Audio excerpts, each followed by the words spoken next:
Okay, looks like we're ready here. So, welcome, all Trading Alphas members. This video is going to be a recording of my trading strategy and what I look for in quality setups, what type of market conditions I want to trade in, what type of trends we want to look for, things like that. Just a general overview of my strategy into kind of a summary. Not going to drag this out too long, but we will go over the bulk of what I look for in the majority of the need to knows on how to follow my trading strategy. So without further ado, let's get into it. So I've got this document here that I want you guys to see, and this is my trading style, my trading strategy, how I structure my risk management, all of that stuff. So we'll just kind of go over that as we flip back and forth to the charts so that you guys can see how I would apply this into market conditions and into trading setups. Okay, so I primarily started as a day trader. That's how I kind of gained my confidence in the market. That's how I got my feet wet with options trading and started to have some success with. I never had the mental fortitude in the beginning to swing. I didn't like the risk of taking it overnight. I liked taking quick profits and getting in and out of positions. I just felt safe. I just felt secure. And I liked seeing, those solid returns and just getting out. So that's kind of how I started. I've grown to love swing trading though. After of what I would say has been about a full year now. Probably a good 9 to 10 months of really solid risk management and really solid trading strategy and application of that strategy, application of that risk management. My first year of trading was a roller coaster and I didn't have any rules in play. Even when I did find good setups, even when I did take good setups, I didn't manage my positions properly. I didn't manage my account properly, and I blew that portfolio. So anybody that's blown a portfolio, we've all done it. No worries. We're going to teach you kind of how to not to do those things and how to focus more on the learning rather than the money at first. So for my overall trading strategy, what I really like to stick to is the 5% position sizing rule for the majority of my trades. Maybe for high risk trades, I'll only go 2 to 3%. If I see something that maybe it's offering a really large reward, but the risk is also very high, I'll lower my exposure to that. That way, if it does hit, I'll hit a good gainer. But if it misses, I'm not really losing even what I would lose on a typical position where I had more conviction or more confidence in the setup. So 4 to 5% for highest probability setups, and I like to keep my portfolio at least 50% cash at all times. As you can see, I have here smaller accounts have to be flexible with these figures because sometimes you have to increase your position sizing a little bit if you're only playing with 1 or 2 thousand versus if someone's playing with $10,000, right? 5% per position, excuse me, is pretty, for the most part, it's going to cover a lot of the trades you're going to take. $500 can cover most main tickers that we trade in the group and that you probably trade. But if you're only trading with $2,000, right, that may be a lot to ask. Like 5%, $100, that's a tough ask, especially if you're trying to trade tickers rather than the indices. If you're trying to trade equities, I should say, rather than just the indices alone. Whenever I had a small account, I traded the indices just because of the cheaper contracts and less exposure. But, okay. Sorry, guys. But yeah, so when you're using a smaller account, sometimes you have to maybe go 15 to 16, 17% of your portfolio in order to cover some of the contracts that you're looking at. And that's fine. If you have to adjust that number slightly, just don't be going overboard because just remember, the heavier you go, the less that you can afford to lose your next trade. If you're going light, if you're keeping it small, reasonable position size, you can afford to lose some trades and your account's not blown, you can bounce back, So we want to try to manage that, and if you're dealing with a small account, you don't want to go too heavy into positions either. So even with a moderately, flexible account size, I still won't enter anything that's too heavy for me. I won't get in too many setups at once because I just prefer to go with the quality over quantity approach. So as you can see, my stop loss is based on levels of support and resistance. This requires some intuition and some quality analysis, of course, before entering the trade. I may cut some of my trades at minus 30%, hold some as far as minus 60, depending on the situation. This rarely happens, though. The minus 60% almost never happens for me. The highest that I usually cut my stuff at is usually in the lower to mid 40s. I don't like going over a 50% stop loss. I really don't prefer to do that. That's more capital than I really want to lose on most trades where I'm taking a stop loss. But like I said, it's all based on levels. It's all based on whether or not I still think the trade is valid or if it's been invalidated. And this is why it's so crucial to maintain this position size, because it allows you to control your emotions. It reduces the amount of stress that's put on you. If you're super heavy into a position, you're probably just going to sit there and stare at it, and you're going to make irrational decisions based on what it's doing, what percentage you're down, and all that stuff. And it's just not worth it. I've been in those shoes too many times, and I just got tired of it. Right? So it's really not necessary to go heavy. Even if you have super high conviction, if we get some news and the market just turns around or something, it's really going to hurt you. So just keep that in mind when you're trading and when you're exposing your money into the market. So for my trading strategy, I like to target at least 50% for day trades. That way, the risk to reward is there. So if I feel like I can get half of my risk back, that's pretty solid. Sometimes when you're scalping, it's not quite like that, but not going to scalp with a heavy position size or anything like that. So really only looking for high quality setups for day trades and swing trades. And as you can see here, my swing trade profit target is 100%. So I'm looking to get 2 times risk to reward. I do like to balance out day trading and swing trading. Day trading is a little more high win rate for me, but obviously the swing trades I'm able to hit higher percentages most of the time. A lot of my 300, 400, 500% plays are pretty much all swing trades for the most part. So occasionally, you'll get a day trade that goes 100, 200%. If you get a really good market, really good day of a trend or something like that. But yeah, and so with the day trading strategy, it's a little more tight. I like to trim contracts. Even with swing trading as well, I like to trim contracts once I get up some on the position, downsize, take some risk off the table, take some profit off the table. And it's just smart money management. It's just a smart way to trade. If you're only in one contract, then you really just want to wait until you hit that main profit target or until you think the move is complete or until you're satisfied with those profits. Those are the 3 points in which you should take profit, especially if you only have one contract.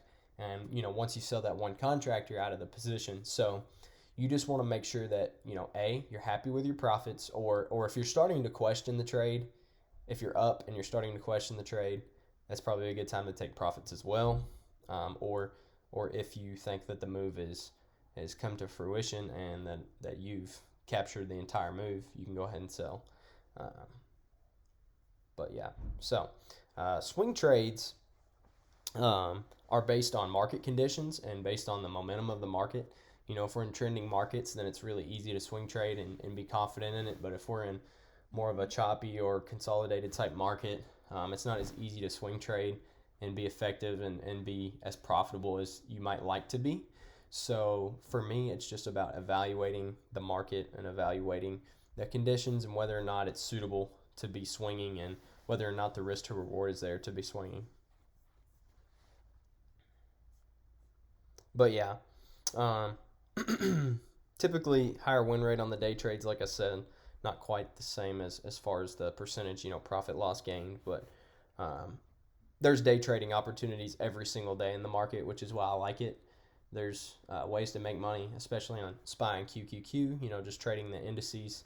If the other equities, if their setups aren't looking good, trade the indices, and you can find at least 150% day trade per day, I would say.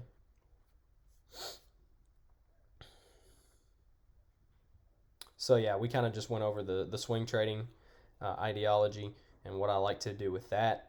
So really looking for high momentum breakouts of major levels of major support or resistance, or of patterns that I've seen and that have proven to be legitimate over time. There are only a few patterns that I really truly play.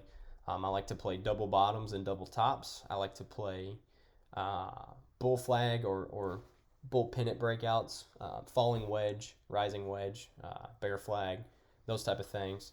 I don't get into the too crazy with the patterns. I just more so play based off the support and resistance, where are the key levels at, and where am I seeing the momentum start to turn up at. And like I mentioned earlier, having multiple contracts is another factor, especially with my strategy, because I like to scale in, scale out. So I might not buy the full position right off the bat if it's a swing trade. I may just scale in, 50 to 60%. And then if I see a even cheaper buying opportunity, if I'm still uh, high conviction on the trade and on the setup, I may scale in the remaining 40 to 50%, may scale in another 25%. It all depends on the conditions, but that's what I like to do personally with my account. And so that you'll see me do that from time to time. You'll see me alert, say in swing trade signals that this is a starter position. So that just means that I'm scaling in probably 50%, and then I may look to add to the position later on at a cheaper price. But go ahead and getting that 50% in allows me to have exposure to it, just in case the move doesn't pull back or doesn't give me a cheaper buying opportunity. I still at least got a half position in there. And with that swing trading strategy, patience is a major key, and it's something that all traders struggle to overcome at first, but it's arguably it's a top 2 or 3 most essential factor in being a successful trader is patience. You have to be able to overcome your want and your urge to just things come to fruition immediately. You don't always get that. You don't always have the move play out right off the bat. And then you just, you get bored or you get impatient and you sell, and then the move plays out later and you're kicking yourself. So just remember, this is why we only enter good setups, because we want to be able to be patient with it. We want to have confidence in it. If you're entering, low quality setups, if you feel like the chances already aren't that good of it playing out once you enter the trade, you're just not going to have a rational thought process. And I can't stress this enough about how important that rational, that level-headed thought process is. The psychology is going to be the one factor that holds most people back from not being successful, because they can't develop the psychological strength to remain patient, to trade without emotions. Everybody can learn the technical analysis, and that's fine and dandy, but if you don't if you don't have the psychology to pair with it, it's going to be very hard for you to become profitable. So, and that's why we want to trade with the tide. We want to swim with the tide, not against it. And we just look for the best setups. We're not out here chasing money, trying to get rich in one night or in one day. We're not trying to do that. We're looking for high quality setups, good places to expose our capital, and to try to make money on a consistent basis by following high quality setups. So when I say swim with the tide, not against it, what I mean is trade the trend. If we're in a trending market, if we're in a bullish market, buy pullbacks, buy dips. If we're in a bearish market, same scenario. When we're falling and then we bounce and we get a little pump, that's when you look for your entries for your shorts. So we really want to focus on trading the trend. Trading counter trend is very risky. Even advanced traders a lot of times will avoid trading counter trend because the risk to reward just simply isn't there. And most traders that have a fairly analytical approach, it's all about risk to reward. So If it's not there, then you're not going to take the trade. So you want to figure out if the market is trending or not, or if we're in a period of consolidation, because consolidation can create a choppy environment, which is not good for options contracts. If the market is consolidating, if it's range bound and we're bouncing up and down in these range type areas, it's not going to be good for options contracts. It's not going to be good for weekly contracts, especially because theta is just going to reduce the value of your contract, and the market's going to go sideways and you're not going to make any money. You're just going to lose money. So it's really important to understand the market conditions, understand, what could be moving the market or not moving the market at the moment, and why there's not a majority of buyers or a majority of sellers pushing the price into a trending market.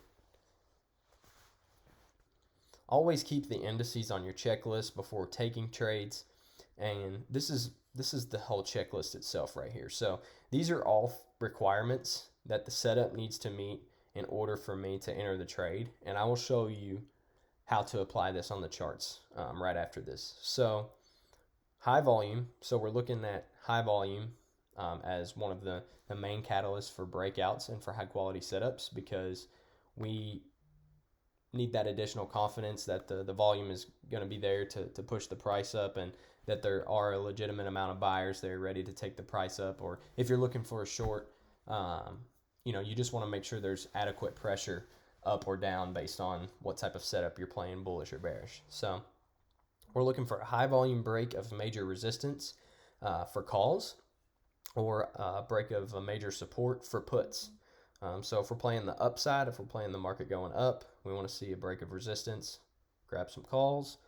And if we're playing the market going to the downside, we'll be shopping for puts. Once we break, or before we break the crucial support, we'll be looking for puts if we're bearish. And then once the support is broken with high volume and we see the candle close, if you're day trading, you want to use like the 15-minute, maybe the 5-minute, maybe even the 2-minute, but we're not using the 2 or the 5 for confirmation. 15-minute candle is legitimate confirmation, so that'd be good for a day trade. And then 1-hour candle closes look better for swings. But on swing trades, you want to see things like 4-hour candles, daily candles closing.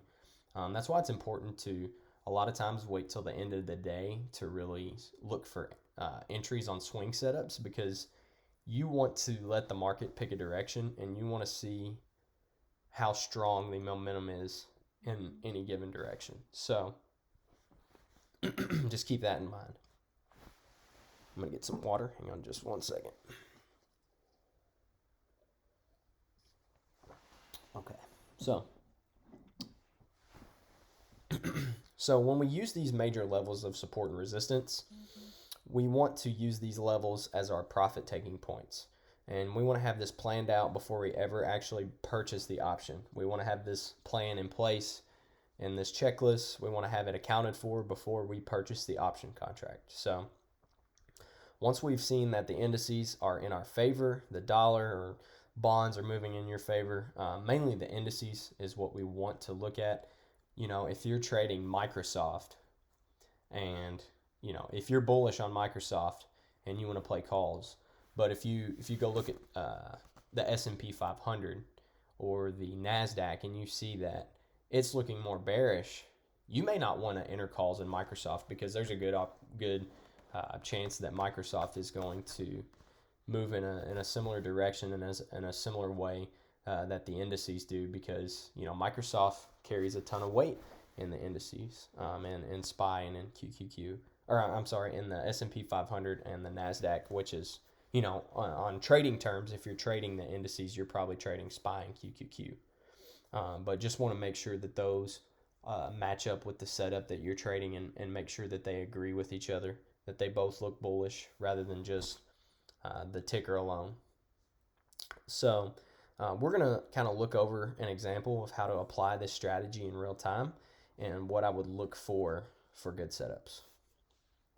So this is my chart layout, and this is the main chart that I operate on every single day. As you can see, I've got volume here. This is just a regular generic volume indicator that shows the overall volume. And then I've got an RSI, which is relative strength index. The higher the RSI score, the better the momentum, the better the relative strength. A lot of people think that RSI means overbought and oversold. If it's up here, it's overbought, it should go down. If it's down here, it's oversold, it should go up. That's not always the case, because if you go look at Microsoft over time, look at all these times it was overbought and it just didn't care. You see? Microsoft was in a legitimate trending market all this time. You know, we saw a pullback here during the beginning of the pandemic, but right back into a trending market. Even at all these periods of overbought, we would see pullbacks, but it never actually crashed or anything like that. So remained in a trending market. So you want to use RSI for what it is, which is just relative strength, and you can use it to look for divergences and things like that. But real quick, we'll just finish out going over the indicators real quick. This is the TTM squeeze. So this can be a signal for good momentum in one direction or the other, and you'll find that the TTM, RSI, MACD, they all kind of should be synchronized. So what I mean by that is if you see the MACD cross into green and go into the bullish side, which is what this is right here, this is cross of momentum to the bullish side, and as you can see up here, same thing happened, MACD crossover and a nice up move. You can see the TTM resembles the MACD, switched over at slightly different places, but the TTM is just showing you here that the pressure that had been building up right here where this tight squeeze was taking place, where the price was kind of almost flat in this small range. You see it building up right here. There's a little bit of bearishness there, but not a ton. And then the squeeze lets out.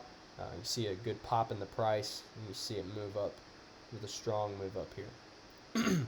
Like I said, you'll see that the MACD and TTM squeeze are often very correlated.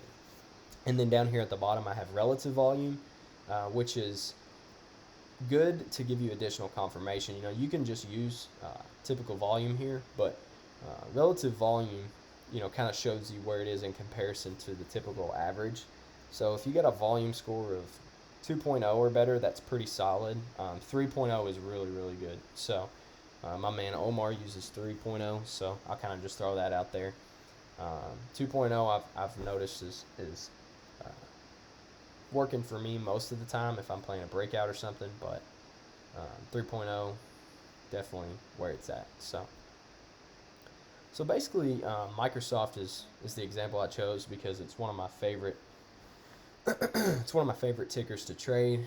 The contracts move really well. They're typically not overpriced at all, and Microsoft is one of the easier stocks to play because it does behave pretty well with the indices. So like I said earlier, it has there's a pretty large holding in the S&P 500 and the NASDAQ for Microsoft, so it moves very similarly to the market itself.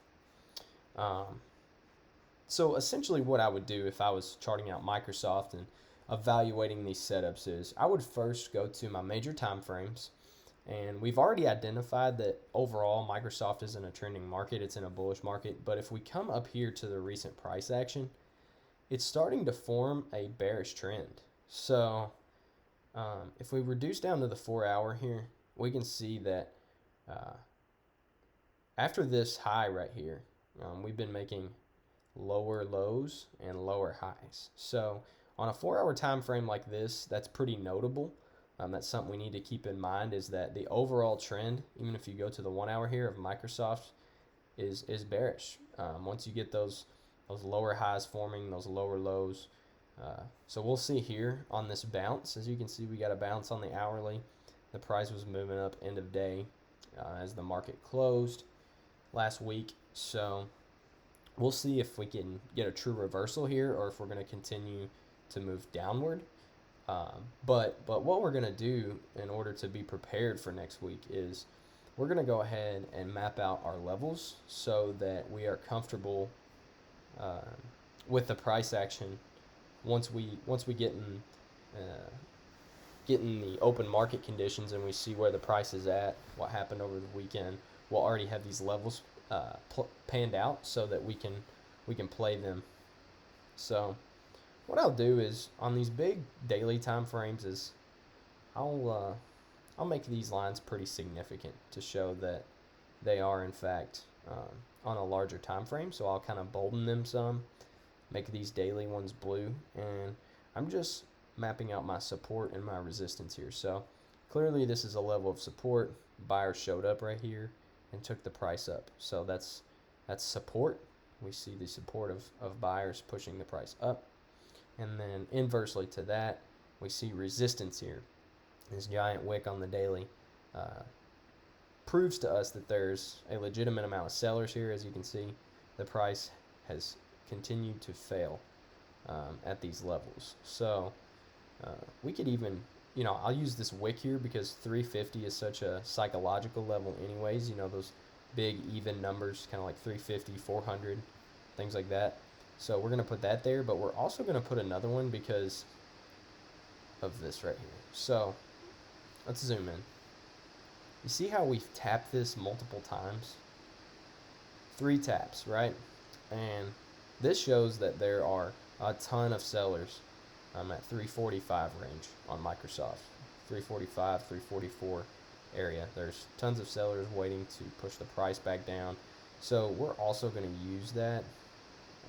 And we're going to make sure that it touches all 3 areas of contact. So 344.09, as you can see, all wicks are touching here, and this candle is touching as well. So just going to throw that there so that people can see how I would chart those levels. Looks like we have another really strong support right here. Got a bounce here and another bounce here, and then later it looked like it acted as resistance, or I'm sorry, as resistance. So basically what I mean by that is if you were to say, okay, clearly this is an area of support, buyers here, 317.5, okay? And then we broke below this, right? And then we came back up. We actually broke above it temporarily, but failed again. So it looks like 323.5 is where we failed to conquer here. So that's going to be another significant level for me. There we go. And all these levels that I'll find on the 4 hour and the daily, I'll mark and I'll make them a little bit more bold versus, if I'm on the 1 hour, if I'm on the 30-minute, I'll use a thinner line, something less bold to show me that it's on a smaller time frame. So, there are some notable points of support and resistance that I would look for here, such as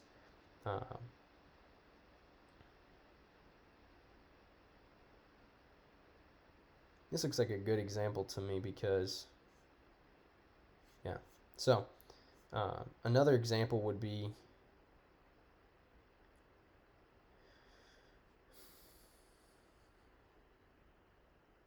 right here, because we saw a bounce here, bounce here. The price actually struggled here for a minute, and then it broke fully over. We saw it, touch there, continue up, touch there, continue up, another bounce here, a bounce here, a bounce here, and then finally it broke below, hard sell-off. And then once again it acted as a mediation between this gap here.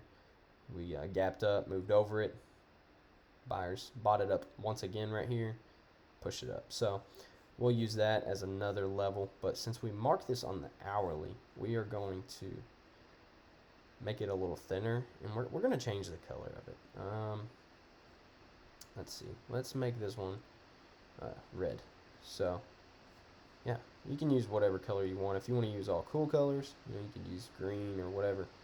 Keep it all cool colors, however you want to do it. And you may not even want to do it that way. You may want to do it some way entirely differently. That's just how I like to do it. I'm also going to throw up one more potential level here.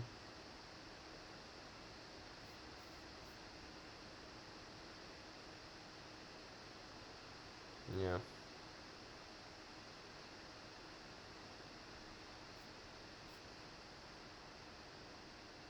I think I like that for a level as well. 334.45 ish, 335 around there. So because we saw this here, and then when we double bottomed and retested it, we kind of failed once again. Come back down. So I actually want to move this up to right here. I like that because small rejection here and then a break and then a couple small rejections here. But yeah. So, and you want to go to, you want to find levels that have um, multiple scenarios where it bounced or rejected at that level. You want it to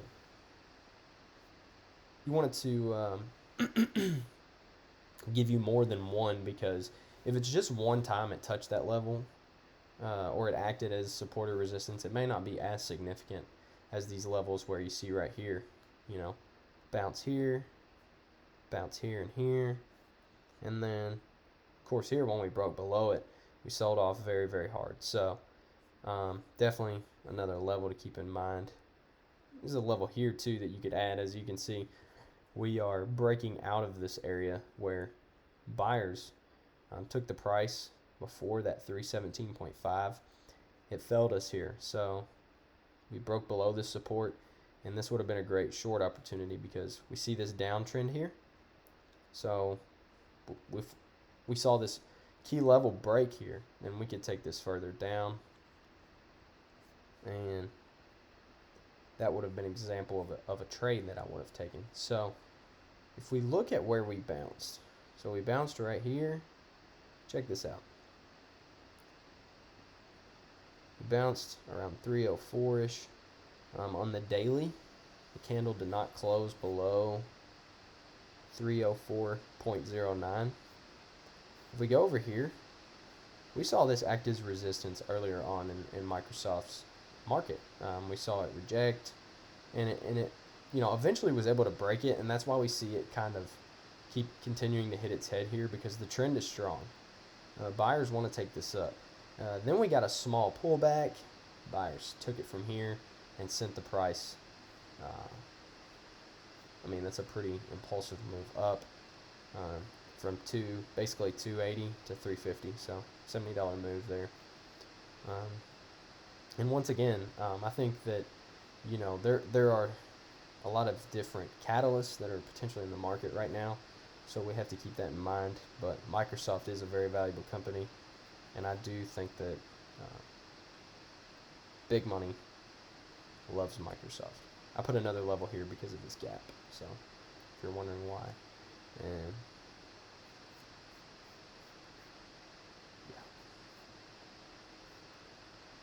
and it actually worked out because that gap also is right here. There's some support there. So yeah, this is kind of how I would chart out my Microsoft, and you obviously would want to go down lower than this and find some more levels like this here. Maybe you would add to it for future price action, just in case we do break below this. Again, it's definitely not out of the realm of possibility with this bearish trend that's being formed on Microsoft. How I would also apply this to my strategy is, if the market is more consolidating, if it's more choppy, if you go to the 1 hour on SPY, you see this here. We've gotten some just up and down price action here, and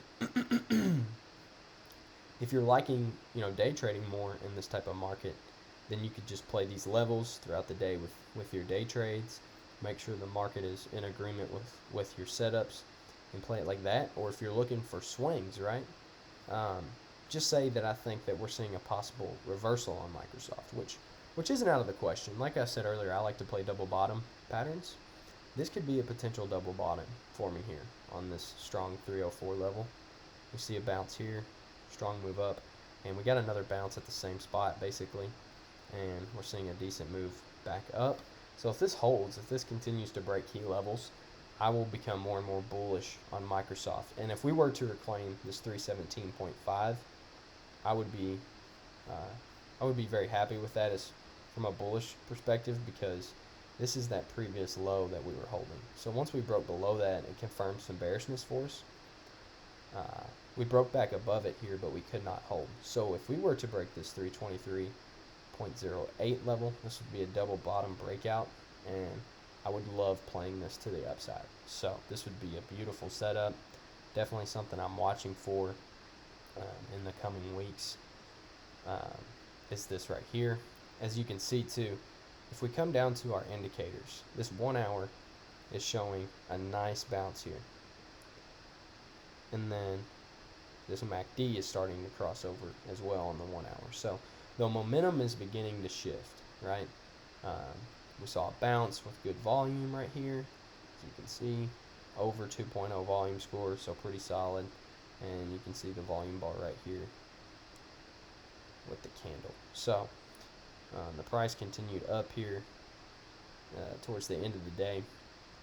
And once we start to see this 4 hour RSI do the same, this daily MACD start to do the same, once we see these larger time frames, you see we got the bounce here, but we want to see it break that that 50 level. I'm sorry, we want to see it break that 50 level, start showing us some strength, getting up towards that 70 level, 75 level. So these momentums down here, these momentum indicators are essentially what these are. Is momentum indicators. Help you evaluate how much momentum the setup has. And like I said, 1 hour is good. You know, if you're trying to play a reversal, 1 hour is definitely something worth looking at. But if you wait until you get this break right here of our key level, then by that time we should have saw the momentum carry over to the 4 hour, show some more strength here on this RSI, on this MACD, and break that level there. If we break it with good volume, that could be a potentially very, very good swing setup. So like I said, that's a potential reversal. There's many ways to play that, but the reversal would not be confirmed for me until we made an uptrend and we broke this lower high. So if we made a higher high, if we made a higher high by breaking this, then this would confirm some bullishness for us. So we kind of met the checklist here. We want to look for the volume. We want to look for that break of resistance, or support if we're playing the downside. And like I said earlier about this confirmation, so how to use confirmation, right? I would want to see, if I was playing calls here, just say I want a day trade past this level here, right? This key level that I mapped out. I want to play a day trade up to 317.5. So if we start to break this level, what I'm going to do is wait to see if a 15-minute candle closes above this. If I get a 15-minute candle close above it, I'm liking the odds of it going up to this level, right? If I get a 30-minute or an hour candle close, that's even more significant, right? So the higher the time frame, the more significant it is. If I get a daily candle close above this, I'm really loving the setup then, right? But if I just get a 5-minute candle close, I could say, okay, well it's testing that level, but you know, in another 5 minutes it may come back down, and that would be a rejection. You want to at least give it till 15, unless it's just slicing through it, right? If it just breaks it and it continues up, then obviously, you know, it may be hard. But what some people do is, if they see it break this level, what they'll do is wait for a retest. So just say Microsoft broke this on the 15-minute, came up here to like 314, and then it came back down to 312.15. Well, then you could say, okay, if we get a bounce here, then I'll enter, right? You might not always get that pullback, but that is a safer way of confirming that it's a clean break. You know, if it comes back down to this and it bounces, maybe that's a good spot for you to enter your potential day trade or potential swing setup, right? So as you can see here too, on the 15-minute, volume was off the charts at the end of the day. It's like 4.06 there, relative volume. So really good volume. Not a great candle to end the day on, It's a doji candle, so that's a potential sign of a reversal, but it is just a 15-minute candle, so got to kind of take it with a grain of salt. Um, we did see it make a, let's see, January 14th. So, yeah, it did make a high of the day right there at the end of the day. So, we'll see. We'll see what happens. But yeah. So that's that's my trading strategy. That's how I look for setups, and I hope that this has been helpful. I hope that this can kind of help you follow me and know what I'm looking for in the markets and what kind of setups I'm looking to trade. So, uh, if you guys ever have any questions, if you need anything, my DMs are always open. You can DM me, ask me about any of my trades, any of my setups, or anything that you're interested in and want me to take a look at. Feel free to do so. So, appreciate it, and I hope you guys are able to use this moving forward.